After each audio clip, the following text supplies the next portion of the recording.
शरीर सुस्थ रहिबा आमको केतक पनीपरिया और फल खाइबाको पड़ता है।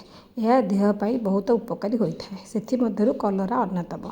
साधारणतः कलरा पिता लगे बोली समस्ते खाइबाको अनिच्छा प्रकाश करथांती। आजिकल घरे घरे डायबिटिक पेसेंट देखा मिलुंट से कलरा महौषधिर काम करें। सबुदिन कलरा खाइबा उचित।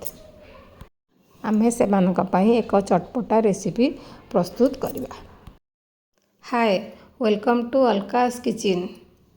आज आम प्रस्तुत करवा कलरा बरा। आपण मैंने कलरार बहुत प्रकार आइटम खाइथिबे। कलरा भजा, कलरा चड़चड़ी, कलरा गोटा भजा, कलरा राई, किंतु साधारणतः पिला माने टिके कलरा खाइବାକୁ पछै थांती।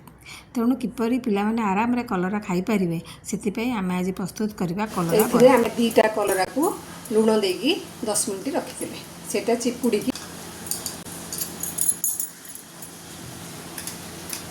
लूण देकी रखिथिले देखंतु केते पानी बाहर पड़छ। एथिरे गोटे आलू ग्रेट करके पकेवा, गोटे पियाज छोट छोट काटिकी पकेवा, दीटा लंका, गरम मसला गुंड 1/4 टीस्पून गरम मसला गुंड, बेसन 3 चमच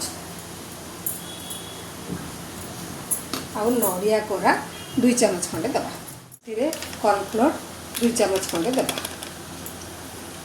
एथिरे काश्मीरी रेड चिली गोटे चमच, हलदी गुंड आधा चमच, लूण स्वाद अनुसार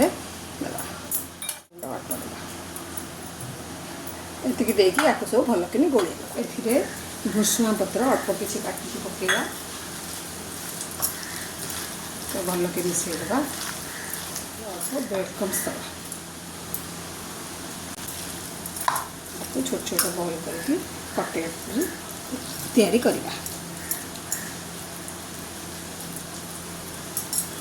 तावा गरम करी एटा कम जाल रे एबे 10 मिनिट स्लो रे करवा। 10 मिनिट पर एटा को हमें उल्टे दवा। गोटे पट पूरा हो जाइए ताको हमें उल्टे दवा। एबे प्रस्तुत हो गला हमर कलरा बरा। ताको एबे हमें सर्व करवा। वर्तमान प्रस्तुत हो जाइए कलरा बरा। यह गरम भात रुटी सब सहित खाइबा को भल लगी था। यह एक उपादेय खाद्य। आशा करे रेसिपीटी आपन को भल लागिबो। भल लागिले लाइक शेयर करिवे। चैनल ले नुआ थिले सब्सक्राइब करिवे। फेसबुक पेज रे थिले फॉलो करिवे। एही रेसिपीटी आपण प्रस्तुत करी किपरि लागिला मते कमेंट बॉक्स रे जणाइबे। बेल आइकन टी को प्रेस कले मोर नुआ नुआ रेसिपी आपण पाखरे पहुंची पारिबो। धन्यवाद।